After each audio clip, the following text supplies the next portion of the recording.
सूखे के वक्त तुम जानवरों से पानी का हक नहीं छीन सकते शेर खान। इस जंगल में मेरी चलती है बरखुरदार, इसलिए ये फैसला भी मैं ही करूंगा। क्यों ना मैं अपना गला गीला करके तुम्हारी मदद कर दूं शेर खान।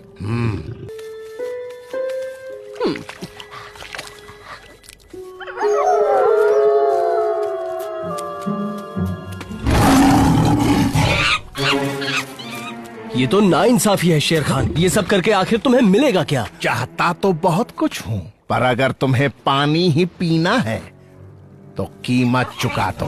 और बताओगे पानी की क्या कीमत लगाई है? इंसानी बच्चा, उसे मुझे दे दो और बदले में जितना चाहो उतना पानी पी लो।